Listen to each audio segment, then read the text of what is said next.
Welcome back to 558 Whispered Truths. If you love stories filled with family secrets, heartbreaking betrayals, and ultimate revelations, hit that like button, subscribe, and ring the bell so you never miss a moment of the drama. Share your thoughts in the comments. Let's dive into today's unforgettable story. The house I grew up in stood like a grand old dame on Charleston's historic Battery. 3 stories of antebellum glory with columns that reached toward heaven and gardens that whispered secrets of generations past. Most visitors saw only its magnificence, but I felt its weight pressing down on me every single day of my childhood. My mother, Eleanor, wasn't just the owner of our historic home. She was its fiercest guardian. "This house has sheltered 7 generations of our family," she'd remind us, her voice reverent yet commanding. "And it will shelter 7 more." The family legacy ran through her veins like lifeblood, and she expected that same devotion from her daughters. But devotion came easier to my sister, Abigail. 2 years younger than me, Abigail possessed a natural charm that I never quite mastered. She knew exactly how to tilt her head, how to laugh at just the right moment, how to make Mother believe she was the perfect vessel for carrying forward the family name. I was the quiet one, the one who spent hours in our library reading about faraway places, the one who never quite measured up in Eleanor's critical gaze. I still remember my high school graduation. While other mothers embraced their children with tears of pride, Eleanor merely nodded at my honors diploma and said, "Well, at least you didn't embarrass us." That same year, Abigail crashed Mother's car after sneaking out to meet friends, and Eleanor comforted her, saying, "Accidents happen to the best of us, darling." The pattern continued like a painful refrain. My college acceptance letters received curt acknowledgments.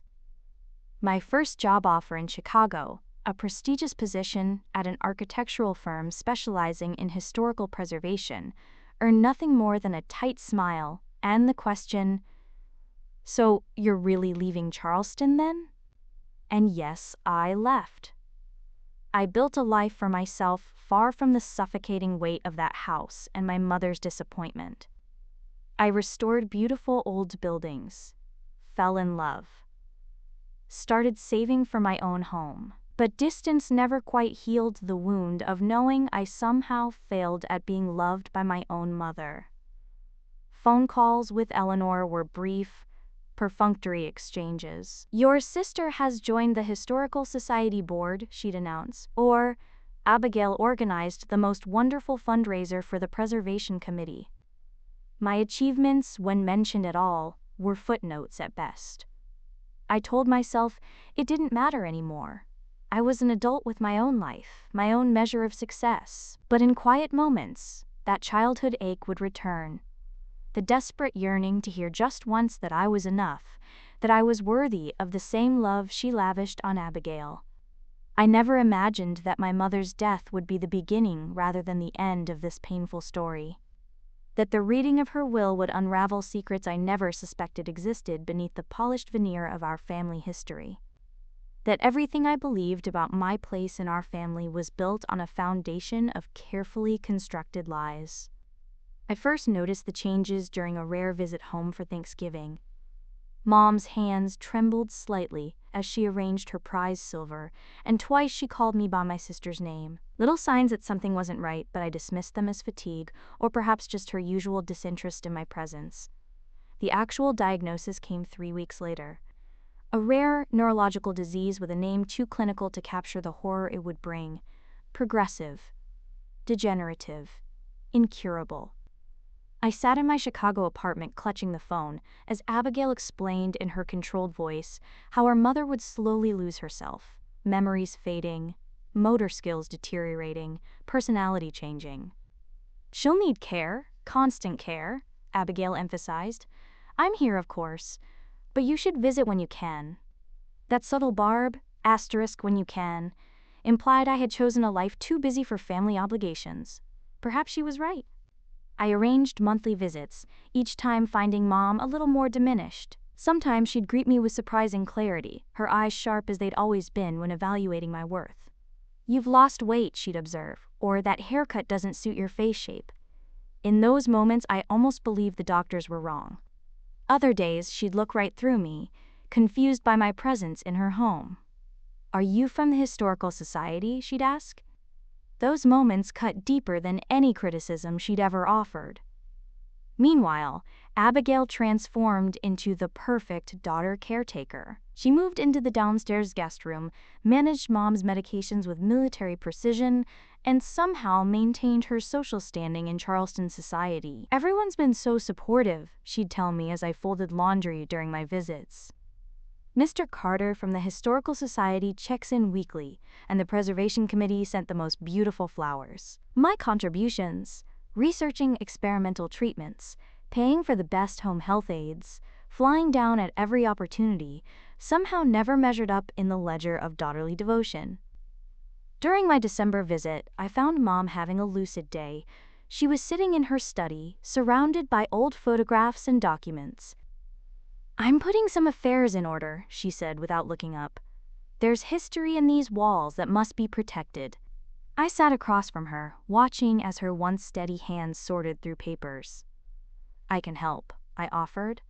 For a moment, her eyes met mine, and I thought I glimpsed something. Regret, perhaps, or recognition. But she simply shook her head. "Abigail understands what needs to be done. She always has." Those words echoed in my mind weeks later when my phone rang at 2:17 a.m. I knew before answering what the call meant. "Mother passed 20 minutes ago," Abigail said, her voice hollow but composed. "In her sleep, peaceful." I clutched the phone, searching for the right words, the right feelings. Grief came, but tangled with it was something more complicated. A mourning for a relationship that never was, for approval never given, for love always conditional. "I'll book a flight for tomorrow," I managed to say. "Actually," Abigail responded coolly, "we're having a very small private service, just family and close friends. Thursday afternoon?" "Abigail, I can call 'em family." "Of course," she backtracked smoothly. "I just meant intimate. Mother wouldn't have wanted a spectacle. Mr. Whitman will be in touch about the will reading afterward." As I packed my black dress and booked my flight back to Charleston, I couldn't shake the feeling that something wasn't right. Mom's illness had created the perfect cover for Abigail to take control, to position herself as the devoted daughter, while I remained the distant disappointment. I never imagined that February night would mark not just the end of my mother's life, but the beginning of a battle for her legacy.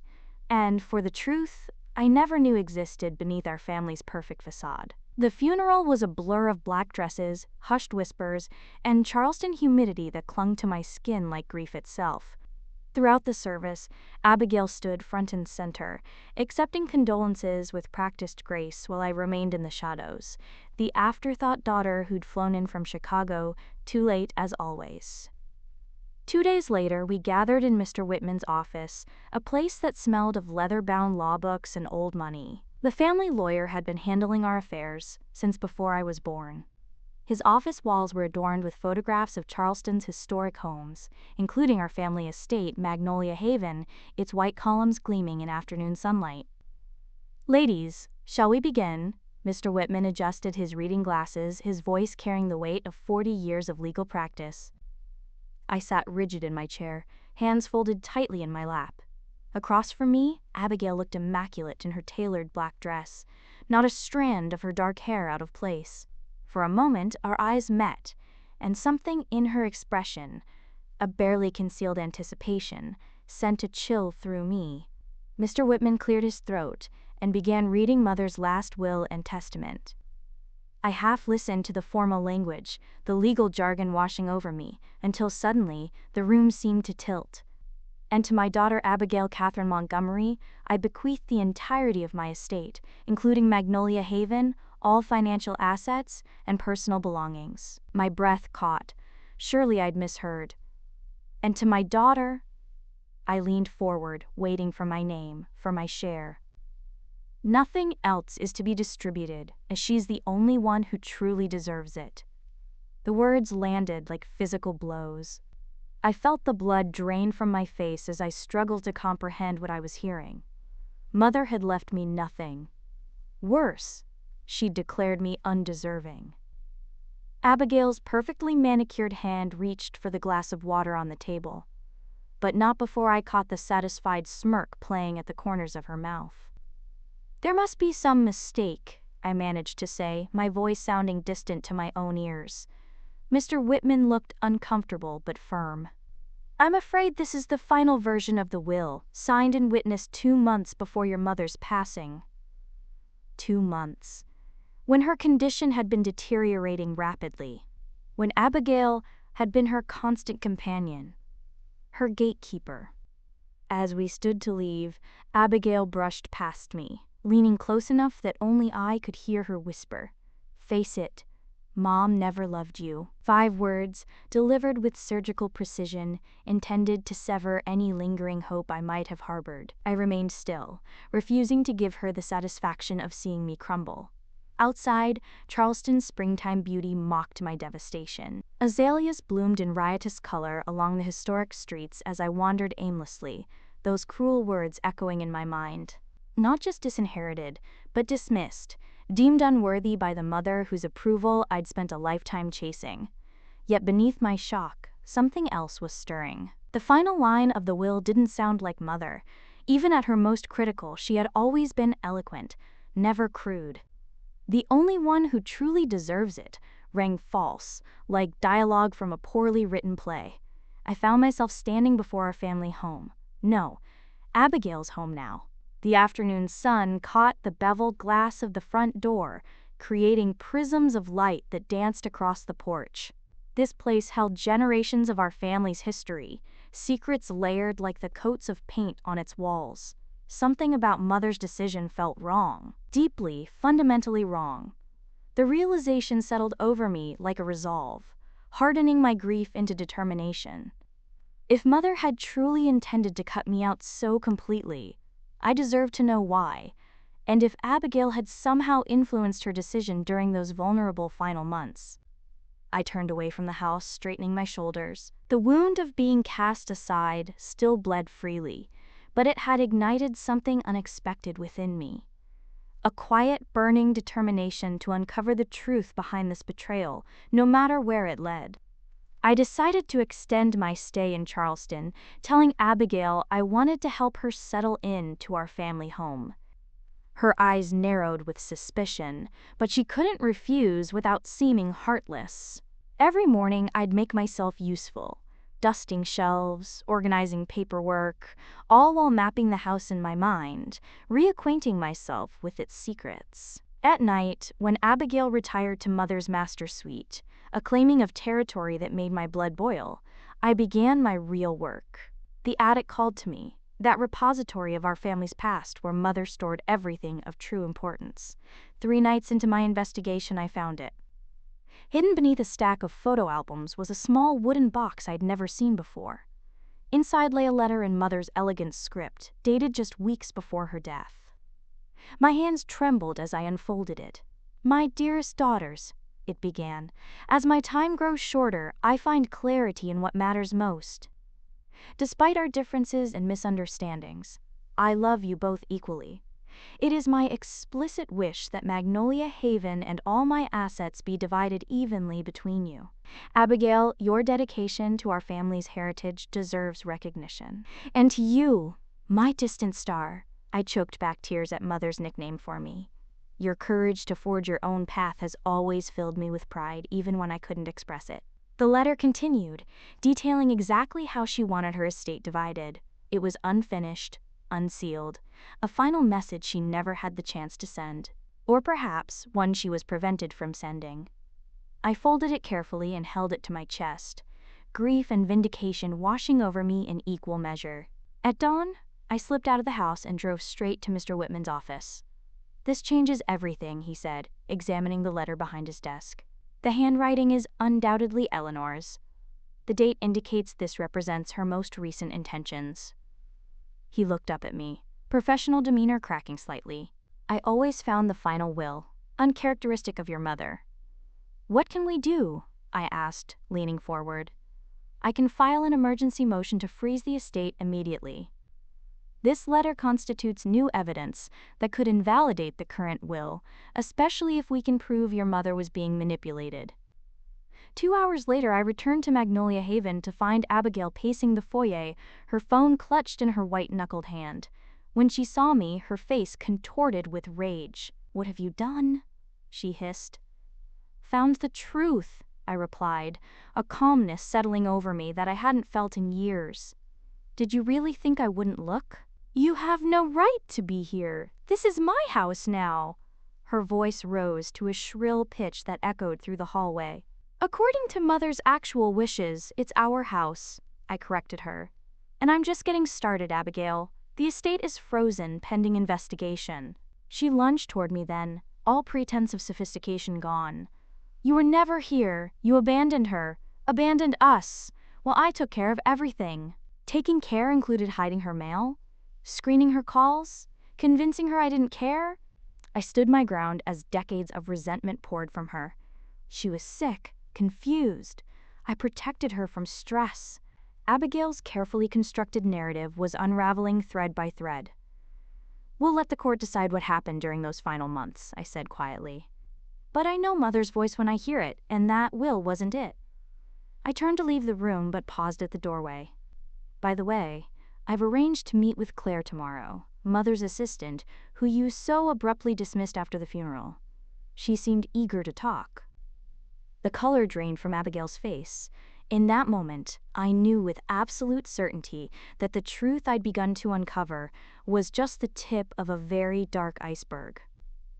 But for the first time since receiving that devastating news in Mr. Whitman's office, I felt something like hope stirring in my chest.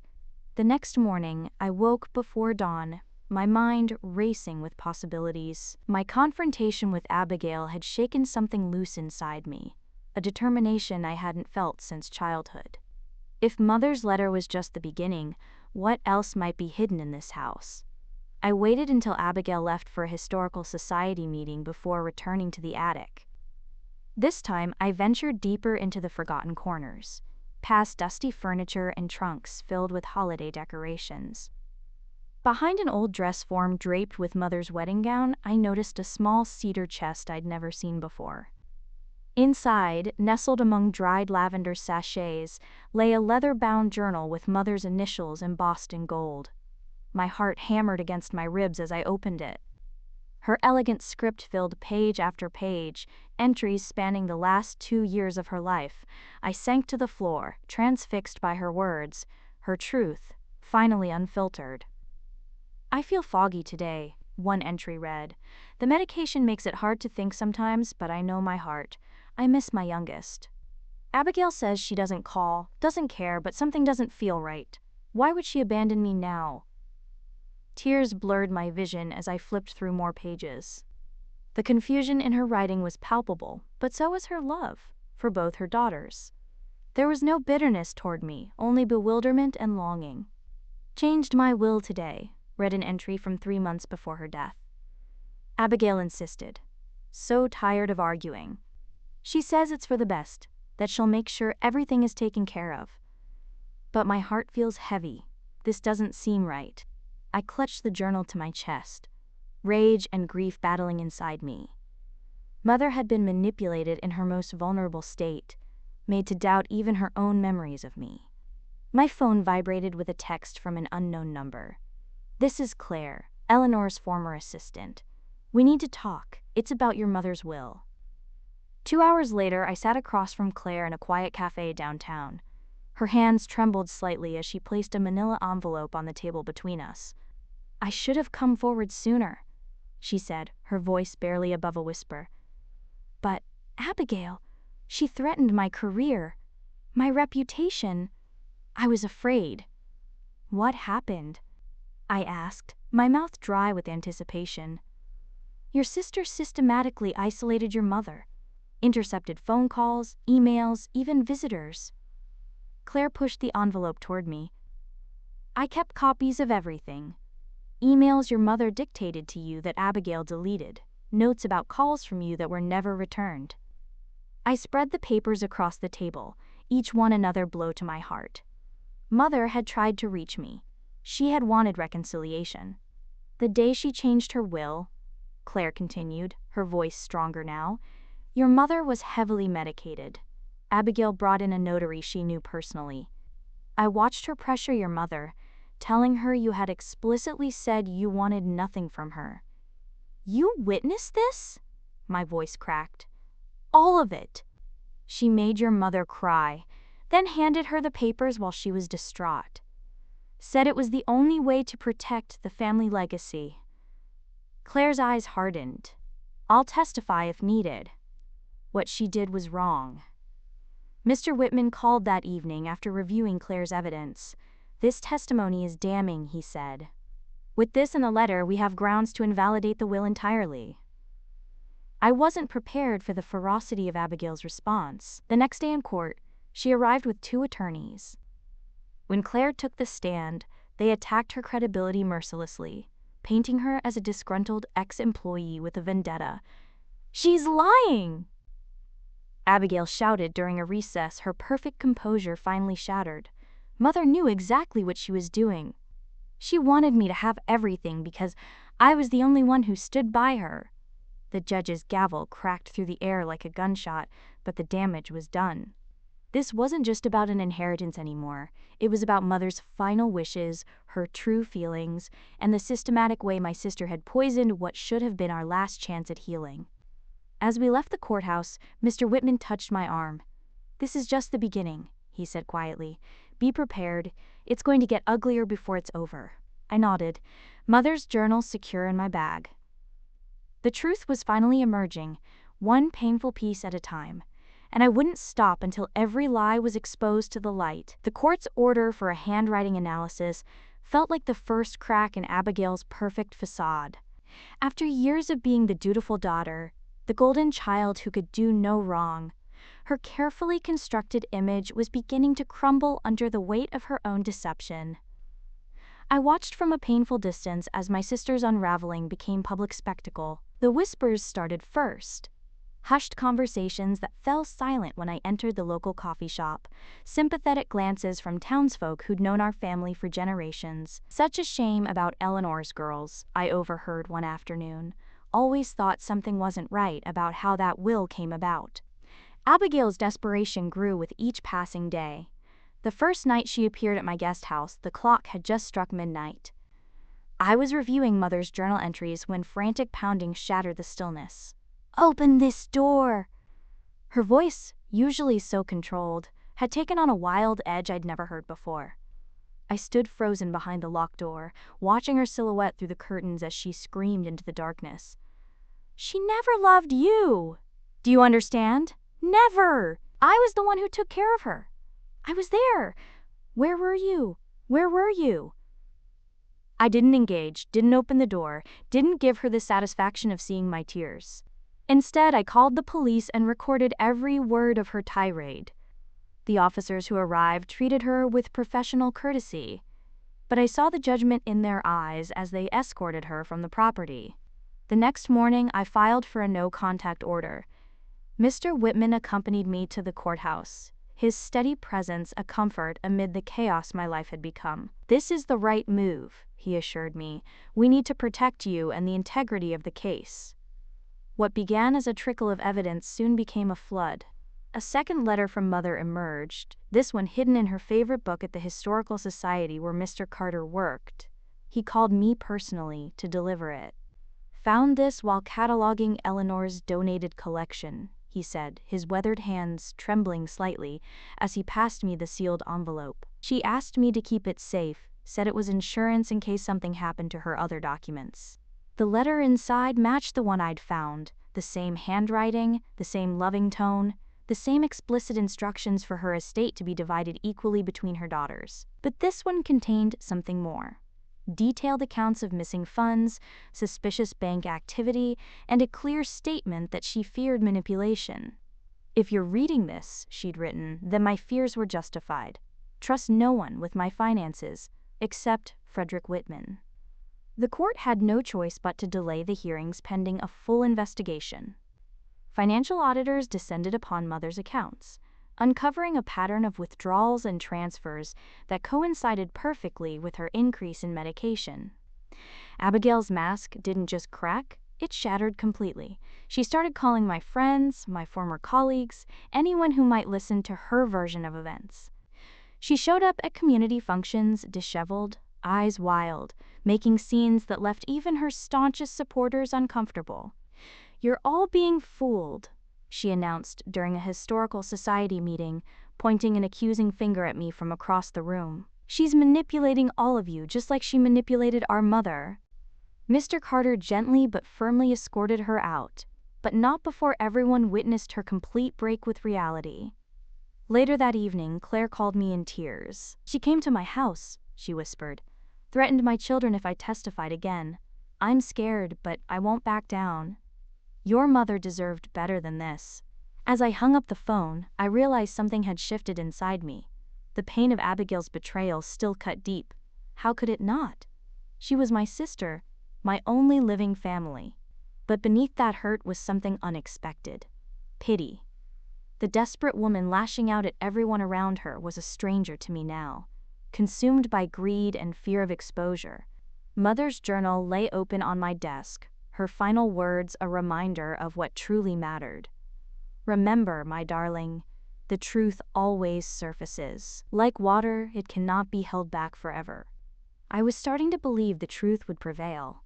But I never expected it would be Mom herself who'd deliver the final blow to Abigail's house of cards. The court had ordered an official appraisal of Mom's estate, standard procedure in contested will cases. The appraiser was a methodical woman with sharp eyes that missed nothing. I followed behind her as she photographed and cataloged each item in Mom's beloved home. "Strange," she muttered, entering Mom's study. Her foot nudged the antique Persian rug that had always been perfectly centered beneath Mom's desk. Now it sat slightly askew. My breath caught. "That's not right." Mom was meticulous about that rug. The appraiser knelt down, pulling back the edge. The gleam of metal made my heart stop. A floor safe, its existence unknown to me until that moment. "Is this on your inventory?" she asked. I shook my head, hands trembling. "I never knew it was here." It took 3 agonizing days to get a court order to open it. 3 days of Abigail's frantic calls to Mr. Whitman, insisting the safe wasn't real, then that it was empty, then that anything inside belonged to her alone. When the locksmith finally cracked it open, I wasn't prepared for what we found. Neat stacks of cash, jewelry I remembered from childhood, several sealed letters addressed to me, and a small black flash drive. That night, alone in my guest house, I plugged the drive into my laptop. Mom's face filled the screen, and I gasped. She looked terrible, thin, frightened, her eyes darting nervously off camera as she spoke. "If you're watching this, my darling, then I'm gone and things didn't go as I hoped." Her voice was weak but determined. "Abigail doesn't know I'm recording this. She thinks I'm resting." Tears streamed down my face as I watched video after video. Mom documenting the systematic way Abigail had been isolating her, controlling her medication, pressuring her to sign papers when she was barely lucid. "She gets so angry when I mention dividing things equally," Mom whispered in one recording, her hands visibly shaking. "Yesterday, she told the nurse not to let you visit. Said you'd upset me too much. But I miss you so badly."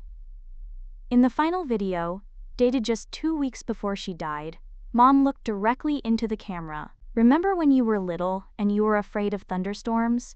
I used to tell you that sometimes we need the storm to clear the air. This is our storm, my love. But the truth will clear the air." I sobbed until my throat was raw. Not just for the inheritance, that had never been my primary concern, but for the betrayal, for what Mom had endured in her final months, for the sister I had lost to greed long before this battle began. The court hearing the next day was brief but devastating. Abigail arrived looking confident, her expensive lawyer smirking beside her. That smirk vanished when Mr. Whitman presented the flash drive as evidence. "Your Honor, we have documentation proving undue influence and coercion," he stated firmly.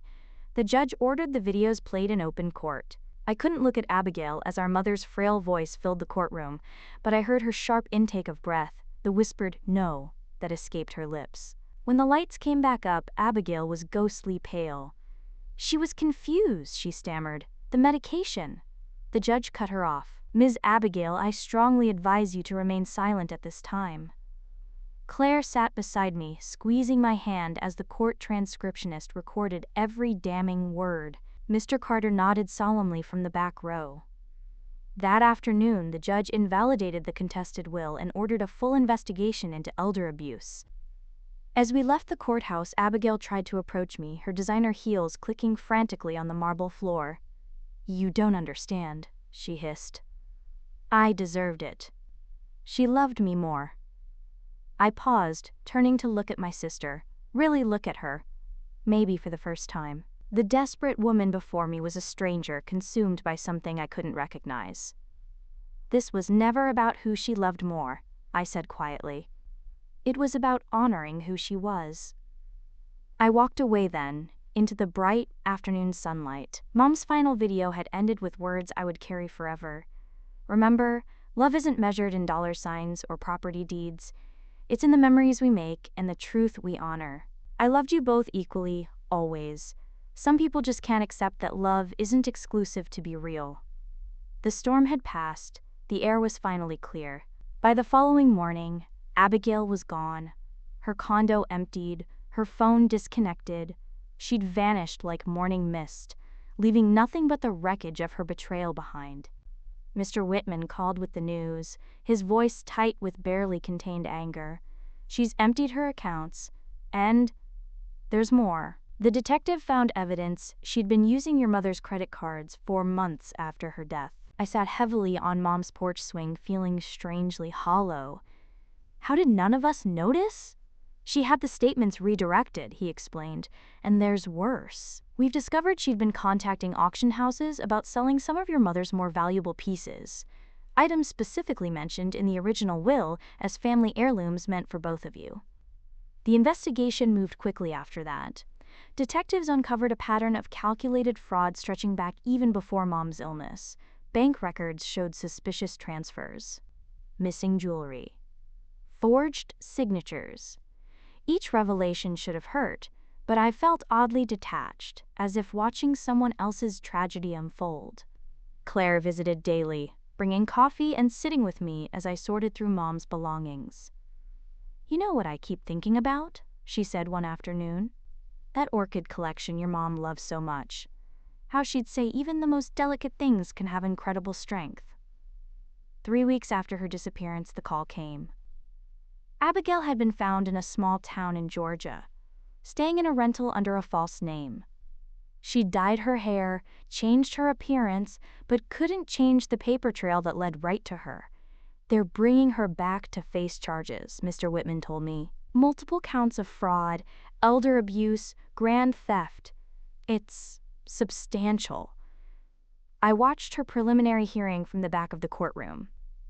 She looked smaller somehow, her designer clothes replaced by a plain blouse and skirt, her trademark confidence shattered. When she spotted me, she flinched as if struck, quickly looking away. I'd imagined this moment for weeks, facing my sister after everything she'd done. I'd pictured myself filled with rage, or perhaps triumphant vindication. Instead, I felt a profound, aching sadness for the little girl who once helped me build blanket forts on rainy days, for the woman who'd allowed greed to consume everything that mattered. When it was time for my testimony, I walked to the stand with steady steps, my voice clear as I recounted the evidence we'd found. Abigail stared at her hands the entire time, unable to meet my gaze. The defendant's behavior represents a profound breach of trust, the prosecutor stated during closing arguments. Not just of the law, but of the sacred bond between family members, between a daughter and her dying mother. Outside the courthouse, a reporter thrust a microphone toward me. How does it feel to finally get justice? I paused, considering the word. Justice. Was that what this was? It felt more like the final chapter of a story that should never have been written. This isn't about winning, I said finally. It's about truth. My mother deserved better in her final days. She deserved peace, dignity, and honesty. That evening, I sat in Mom's garden as the sun set, surrounded by her beloved flowers. Mr. Carter had stopped by earlier, bringing a bottle of Mom's favorite wine and 2 glasses. She was so proud of you, he'd said. Not for what you achieved, but for who you are. Your integrity. She told me once that you had her strength but none of her stubbornness. We'd laughed at that, raising our glasses in her memory. Now alone with my thoughts, I realized I was no longer the overlooked daughter, the afterthought, the one who was told she wasn't worthy of equal consideration. That version of me had disappeared somewhere between discovering Mom's hidden videos and standing firm in that courtroom. In her place stood a woman who knew her worth wasn't determined by someone else's evaluation. Not even my sisters. Especially not my sisters. As twilight deepened around me, I opened the small box containing Mom's favorite necklace, a simple silver pendant she'd worn nearly every day. The court had released her personal effects that morning. I fastened it around my neck, feeling its familiar weight against my skin. "We made it through the storm, Mom," I whispered. "Just like you said we would." The air was finally, truly clear. The judge's gavel struck with finality, echoing through the hushed courtroom. 5 years. Abigail would spend 5 years behind bars for what she'd done to our mother, to our family, to me. I should have felt triumphant in that moment, watching my sister's shoulders slump as the verdict was read. Instead, a complicated knot of emotions tightened in my chest: relief, sadness, and something like closure. The restoration of Mom's estate to me came with mountains of paperwork and quiet afternoons spent in rooms that still echoed with memories. Every corner of that house whispered stories. Some beautiful, others painful. The orchid room where Mom had taught me patience. The study where Abigail had forged documents. The kitchen where we'd once laughed as a family, before greed poisoned everything. "You could get a good price if you sell," Mr. Whitman suggested gently, watching me drift through the rooms like a ghost. "The Historical Society has already expressed interest." I nodded, knowing he was right. I couldn't heal while living inside the wound. Mr. Carter helped coordinate the sale, handling it with the same care he'd shown Mom all those years. "Eleanor would understand," he assured me, his weathered hand squeezing mine. "She never believed houses were the things that held families together anyway." The day I handed over the keys, Claire stood beside me on the front steps. "What will you do now?" she asked. The question had been circling in my mind for weeks. What does one do after weathering such a storm? After discovering just how vulnerable the elderly can be, even to their own children? The answer came to me with surprising clarity. "I'm starting a nonprofit," I said, the words feeling right as they left my lips. "Something to help seniors navigate wills, estate planning, protect them from the kind of manipulation Mom faced." Claire's eyes brightened. "Eleanor's Hope," she suggested. And just like that, it had a name. The first year was challenging but fulfilling. We started small educational workshops, volunteer advocates, partnerships with ethical elder law attorneys. Every time we helped an elderly person secure their wishes or reconnect an estranged family, I felt Mom's presence. I visited Abigail once, 6 months into her sentence. The prison visiting room was stark. Nothing like the elegant spaces she'd once moved through with such entitlement. Her eyes, so like Mom's, couldn't quite meet mine. "I never thought it would go this far," she whispered. "I think you did," I replied, not unkindly. "I think you always believed you deserved more than me." She flinched at the truth of it. "Mom always loved you differently. I just wanted to matter more." I nodded, understanding at last. "She loved us both imperfectly, but that was never an excuse for what you did." I didn't stay long.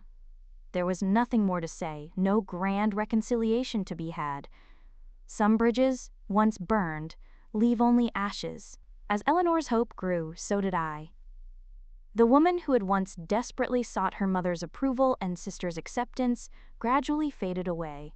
In her place stood someone stronger, someone who understood that the validation I'd been seeking had always been mine to give myself. On the anniversary of Mom's death, I visited her grave alone, placing a potted orchid against her headstone. "You were right about so many things," I told her. about patience, about resilience, about how the truth always surfaces, no matter how deeply it's buried. A gentle breeze stirred the flowers, and I smiled, fingering the silver pendant that rarely left my neck these days. I no longer needed to fight for approval, or inheritance, or even justice. The battle was over, the estate settled, the truth revealed. I had already won something far more valuable than any house or heirloom: my peace. And no one, not even Abigail, could ever take that away. Sometimes the deepest wounds come from those we love most, but true strength lies in uncovering the truth and choosing healing over bitterness. When told you aren't worthy of love, respond not with anger, but with quiet confidence, because those words reveal more about the speaker than about you.